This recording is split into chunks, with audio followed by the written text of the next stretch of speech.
ऐसे ऐसे टिकट बेचिए, उनके कानों तक तो आवाज भेज दो। भारत माता की, भारत माता की, वंदे वंदे। पूजा के योग्य बुजुर्गों,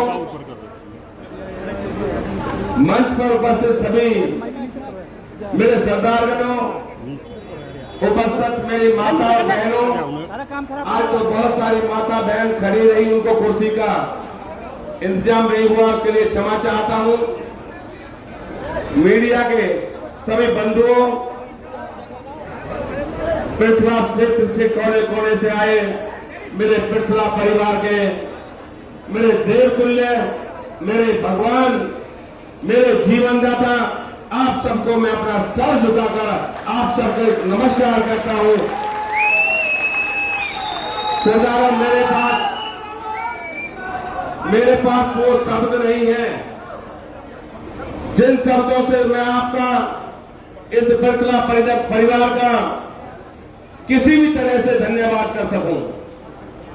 सरदारों, मैं तो कॉलेज में पढ़ने वाला छोटे से किसान का बेटा, जहां से मुझे लोगों ने प्रेसिडेंट बनाकर इस राजनीति के दलदल में झकेल दिया। मुझे नहीं पता थी कि राजनीति ये इतनी गंदी भी होती है, इसमें कोई काम करने की कीमत नहीं होती, पार्टी के लिए काम करने की कोई कीमत नहीं होती। मुझे अगर पता होता तो मैं इस दलदल में ना घुसता, लेकिन जब आप जैसे साथियों ने मेरे कंधा से कंधा मिलाकर मेरा साथ दिया, और बुरे वक्त में भी जब इन गद्दारों ने मेरी टिकट को पिछली बार बेचा, तो तब भी आप लोगों ने मुझे आकर संभाल लिया और इनके मुंह पे तमाचा मारकर मुझे हेलीकॉप्टर में बैठाकर चंडीगढ़ पहुंचा दिया। ये साथ ये नहीं जानते कि नैनपाल रावत है, ये लोगों की सेवा करना जानता है, लोगों को भगवान मानता है। बहनों की शादी हो, विधवाओं की बात, 15-20 हजार का महीना मैं देते रहूंगा, अपने घरों को संभालो। इनको ये पची नहीं, इनको ये लगता है कि अगर नैनपाल को फूल की टिकट दे दी, ये दोबारा विधायक बना दिया, ये एक बार में इतना पॉपुलर हो गया पूरे हरियाणा में, तो फरीदाबाद से तुम्हारा दोबारा बनते ही सूपड़ा साफ कर देगा। ये इस बात को जानते थे। इनका कारण ये है, सरदारों, कभी ऐसा होता है कि एक व्यक्ति जो 3 दिन पहले, 3 महीने पहले इसी भारतीय जनता पार्टी के प्रत्याशी को, और वाकई भाई उसने कहा तो ठीक, पर उसकी तो ठीक में भी पहन गई। उसने कहा इस करप्शन पार का, इस भ्रष्टाचार के जनक का मैं साथ नहीं दूंगा, हमेशा भाजपा के खिलाफ खड़ा रहा ये प्रत्याशी। और इस प्रत्याशी ने केवल आपके डर से, मेरे डर से ऐसे व्यक्ति को दोबारा टिकट दे दिया जो गद्दार भी है और भ्रष्टाचार में लिप्त खुद भी है। और मित्रों, मैं एक बात बता रहा हूं आपको, ये पैसे की दीवार से आई नहीं होती, दोबारा से 2-3 घरों को तो पहले खा गया ये व्यक्ति। कल परसों मेरा भाई भी रो रहा था, ये जगह जगह सपने दिखावे, लेकिन सरदार मैं एक बात से बहुत सुखी हूं, ये होंगे अपने मन में नेता, ये होंगे अपने मन, और उसी की देन है कि जनता मेरे साथ खड़ी है। मेरे पास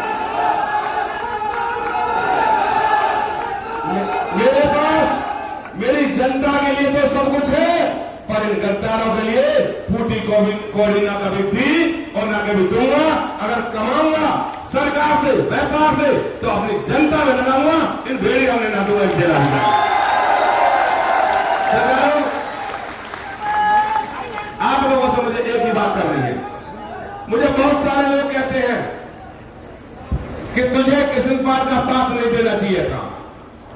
सरकारों, मैं दोबारा से कह रहा हूं, क्योंकि ये देश कहीं ना कहीं मोदी के लिए बना है। इस मोदी की वजह से मुझे और आपको, और आपने बहुत लोगों ने मना किया, मैंने हाथ जोड़े, पैर पकड़े, और इसके ये पिछड़ा क्षेत्र में पैर नहीं रख सकता था, पैर, और 50,000 से माइनस जाता और जीतता नहीं किसी हालत में भी।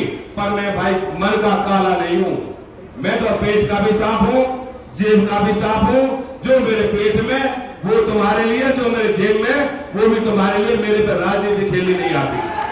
मैंने मोदी जी को देश का प्रधानमंत्री बनाने के लिए प्रयास किए, मैंने आपके भी हाथ जोड़े, लेकिन मुझे ये नहीं पता था कि ये गद्दार गद्दार ही रहेगा, जीवन में इंसान नहीं बन सकता। मुझे नहीं पता था। लेकिन सरदारों, मैं एक बात आपसे हाथ कहूंगा, ये लड़ाई है, पता नहीं मैं आपके अच्छे से सेवा कर पाया ना कर पाया, पता नहीं आपके काम पूरे हुए ना हुए, मुझसे जाने अनजाने गलती भी हो सकती है। और इस गद्दार को भी ये गलती मांगनी मैंने सिखाई, जनता से गलती मांगे रहे, गद्दार को मांगे ना हो गलती। बिगेड़ी मेरे से अगर दम है तो टेक चैन शर्मा को जिता के दिखा देना, फिर तरह के गांव में आके इसका प्रचार करके दिखा देना, जीना भारी कर देगा तेरा, कभी किसी को हम हो।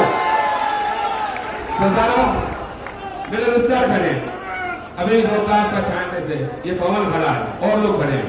बहुत लोग मुझसे नाराज हुए कि भैया तू इसे मत जितवा है, तू इसके साथ मत लगे। लेकिन भाजपा का और देश का और मोदी का भूत सर पर सवार था, इसलिए दोबारा मुझे इनके साथ लगना पड़ा। और मैं मित्रों आपको एक बात बताऊं, ये लड़ाई एक दिन की नहीं है, ये लड़ाई 25 दिन चलने वाली है। और 25 दिन की लड़ाई केवल एक दिन की सभा से पूरी नहीं कर दी जा सकती। मैं जानता हूं आप में से एक एक व्यक्ति 20-20, 50-50 वोट का मालिक है, 100-100 वोट का मालिक है। मैं जानता हूं और मैं ये भी जानता हूं कि दोबारा से मेरा परिवार छत्तीसगढ़ में मिलकर इस युद्ध को जीतने भी जा रही है। लेकिन मित्रों, युद्ध में कभी भी एक दिन की भी, एक मिनट की भी, एक घंटा की भी कमजोरी हमें खराब कर देती है, युद्ध हरा देती है। इसलिए ये 25 दिन देखिए, 5 साल सरदारों, सारे घर के दरवाजे फरीदाबाद से लेके चंद्रावली से रखे हैं 24 घंटे। चाहे आप लोग कोई हतीन से भी आया है, बहन से भी आया है, पलवन से भी आया है, वो लोग भी वहां करके उन्होंने आपके भाई के पास अपना जो उनका सत्कार है वो पाया, सबकी सेवा की। लेकिन मैं फिर कह रहा हूं, कोई कमी भी रहेगी हो तो मैं फिर खड़ा हूं, उस कमी को दोबारा से दूर करूंगा। मैं एक बात आपको जरूर बता देता हूं, अब की बात तो मैं केवल आप लोगों से पूछ के गया था इनको समर्थन देने, अब की बात तो मैं आपसे गया था समर्थन देने, और मैंने समर्थन दिया भी, अपने लोगों के काम भी किए, इनसे कुछ कमाया भी, सरकारी काम भी करवाए, डेवलपमेंट कराई, वो आपको दिए, जनता में बराबर बांट दिए। लेकिन अब की बार आप जिताओगे तो इन गद्दारों को कहने से इतनी आसानी से मैं भाजपा को समर्थन देने वाला नहीं हूं। ये जैसे आप लोग आज फैसला ले रहे हो, जो फैसला आज आप कर रहे हो, आपके ही बीच में कितने बड़े से बड़ा नेता हो, कितने से बड़ा इनका पदाधिकारी हो, कोई भी इनका नेता आपके भाई को यहां से बहला के फुसला के ले जाएगा, यही पंचायत में आएगा, आपसे वचन भरेगा कि हम चाहे कोई की सरकार बने। और एक बात सुनो मित्रों, परमात्मा कभी कभी अच्छे के लिए करता है, सरकार किसी की पूरी आने वाली नहीं है। हो सकता है इस पतला परिवार को कुछ और ही मिलने वाला हो। मैं ईमानदारी से कह रहा हूं, जिस दिन आप बनकर जाओगे, मैं दावे के साथ कहता हूं, मैंने पिछली बार कहा था, जिस प्रकार से इन्होंने टिकटें बांटी है, इनकी 35 सीट नहीं आएंगी, 35 सीट भारतीय जनता पार्टी की, ये कहा था मैंने मंच से भी और मीडिया के माध्यम से भी। और मैं दोबारा से कहता हूं, जिस प्रकार की टिकटें इन्होंने बांटी है, जिस प्रकार की कांग्रेस पर प्रेशर है, किसी हाल में भी कोई सा भी सरकार ना बना पाएगा। सरकार बनाएगा तो फिर की 36 बिरादरी की वजह से सरकार बनेगी, और सरकार बनाने का हो, मैं दावे के साथ कहता हूं। इसलिए सरदारों, मेरी हाथ जोड़कर विनती है, ये केवल 1 घंटा 2 घंटे का विषय नहीं है, ये 25 दिन का विषय है। जब हम चुनाव में जाएंगे, रूट बनाएंगे, तो हम सबको अपने अपने नुक्कड़ों पे, एक पार्टी हो सकती है गांव में, 2 पार्टी हो सकती है। पहली बात तो मैंने पार्टीबाजी की ही नहीं है। अगर किसी गांव में 2 पार्टी थी तो आज दोनों एक चूल्हे पे बिठा के मैं रखता हूं, सबके फैसले कराए हैं। अगर फैसले में कोई खर्चा भी लगा है तो आपके बेटा ने बीच में दिया है ताकि आपस में इनका विरोध न बने। मैंने जातिवाद नहीं किया, मैंने क्षेत्रवाद नहीं किया। कोई भी आगे कह दे, और बड़े बड़े ठोंडा आते थे उनके द्वारा मिला जाता था। कभी कोई गरीब व्यक्ति सीधा अपने विधायक से नहीं मिलता था। आप हाथ उठा के बता दो, क्या मैंने कभी किसी व्यक्ति से भेदभाव किया है छत्तीसगढ़ राजनीति में? दोनों हाथ उठा के मुझे बता दो, क्या मैंने कभी भेदभाव की राजनीति की है? भाई तुम्हारे साथ किया क्या? बीच में बैठे हो, भेदभाव किया क्या? आपको शपथ लेकर के जाना है, क्योंकि जैसे बहन शशि ने कहा था, मुट्ठी भी हिलेगी और चुनाव भी हार जाएंगे। लेकिन बहन जी, मैंने 3 चुनाव केवल हारने के लिए लड़े। ये मेरी प्रैक्टिस देख रहे क्यों कैसा रहे हो। अब तो मैं ना घिस के मैं भी इन्होंने सालेग्राम बना दिया हूं, तो अब हारने की कहीं गुंजाइश नहीं है। मैं आपने ईमानदार से बताया।